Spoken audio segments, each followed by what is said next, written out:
Example 24. Factorize 8x cube plus 27y cube plus 36x square y plus 54xy square. इस example में ये एक algebraic expression दिया हुआ है जिसके हमें फैक्टर करने हैं। तो इसमें हम एल्जेब्रिक आइडेंटिटी का यूज करेंगे। अब इसको हम यहां लिखते हैं 8x की पावर 3 प्लस 27y की power 3 plus 36x square y plus 54xy square. अब 8 को लिखते हैं 2 की पावर 3, x की power 3 as it is, plus 27 को लिखते हैं 3 की पावर 3 और y की power 3 as it is, plus का साइन। अब इन दोनों टर्म्स में ये 36 भी 18 से डिवाइड होता है और ये 54 भी 18 से डिवाइड होता है। अब इस टर्म में भी xy है और इस टर्म में भी xy है। तो अब हम इन दोनों ही टर्म्स में से 18xy कॉमन लेंगे। तो हमने लगाया ब्रैकेट, तो जब 36 में से 18 कॉमन गया तो यहाँ बच गया 2, क्योंकि 18 2 जा होता है 36।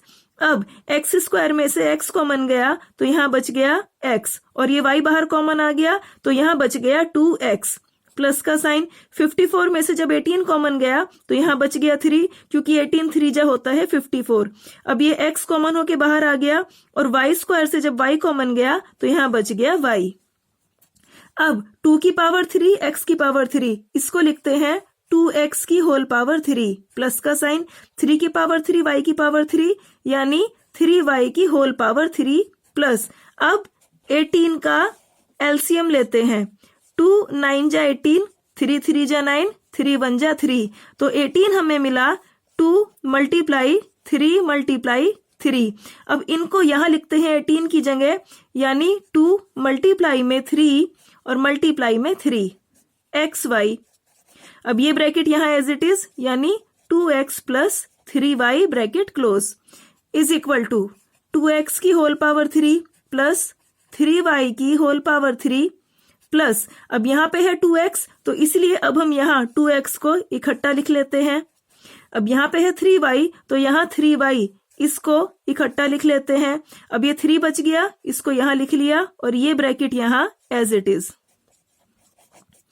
अब इसके फैक्टर करने में हमें एल्जेब्रिक आइडेंटिटी का यूज करना है। तो इसके लिए हम 2x की जगह अगर हम लिखते हैं कैपिटल X तो 2x की होल पावर 3 यानी x की पावर 3 प्लस 3y की जगह अगर लिखे कैपिटल Y तो 3y की होल पावर 3 यानी y की पावर 3 प्लस 3। 2x की जगह यहाँ लिखा था हमने कैपिटल X तो यहाँ लिखा कैपिटल X। 3y इसकी जगह हमने यहाँ लिखा था कैपिटल Y तो यहाँ 3y की जगह लिखते हैं कैपिटल Y ब्रैकेट 2x की जगह कैपिटल X प्लस 3y की जगह कैपिटल Y। अब ये होता है equal to x plus y की होल पावर 3 के, जो कि है एल्जेब्रिक आइडेंटिटी 6th। यानी अब हम इसके आगे फैक्टर करने में एल्जेब्रिक आइडेंटिटी 6th का यूज करेंगे।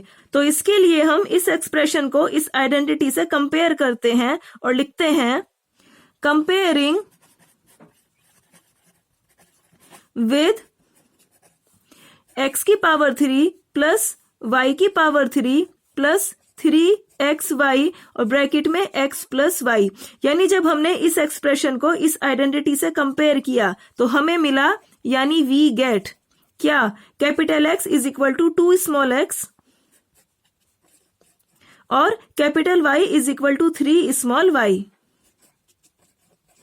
अब इस आइडेंटिटी 6th को यहां लिखते हैं, यानी यूजिंग आइडेंटिटी 6th, जो कि है x प्लस y की whole power 3 is equal to x की पावर 3 प्लस y की पावर 3 प्लस 3xy और मल्टीप्लाई में x प्लस y। अब हम इस आइडेंटिटी में x की जगह 2 स्मॉल x और कैपिटल Y की जगह 3 स्मॉल y रखेंगे। अब ये तो हमें सेम यही वाली फॉर्म मिल रही है। तो अब हम यहाँ इस आइडेंटिटी की इस लेफ्ट हैंड साइड में x और y की ये वैल्यूज रखेंगे। तो इसके बाद हमने यहाँ लगाया इक्वल टू का साइन और यहाँ इस x की जगह लिखा 2 स्मॉल x प्लस y की जगह लिखा 3 स्मॉल y ब्रैकेट क्लोज और इसकी whole power 3 is equal to. अब यहाँ ब्रैकेट की होल पावर 3 का मतलब है कि इस ब्रैकेट की इसी ब्रैकेट में 3 टाइम्स मल्टीप्लीकेशन Q की पावर है 3, तो यहाँ हमने इस ब्रैकेट को ये 3 टाइम्स यहाँ लिख लिया है। यही है इस एल्जेब्रिक एक्सप्रेशन के फैक्टर्स जो हमने यहाँ कर दिए हैं और यही है आंसर। अब यहाँ एक पॉइंट ध्यान देने का है कि इस एल्जेब्रिक एक्सप्रेशन में वेरिएबल की हाईएस्ट पावर है 3, तो वेरिएबल की जितनी हाईएस्ट पावर होती है उतने ही उस एक्सप्रेशन के फैक्टर्स होते हैं। तो क्योंकि यहाँ पे हाईएस्ट पावर 3 है, इसीलिए ही इसके ये 1 2 3 फैक्टर्स हमें मिल गए हैं और अब ये एग्जाम्पल यहाँ हो गया है।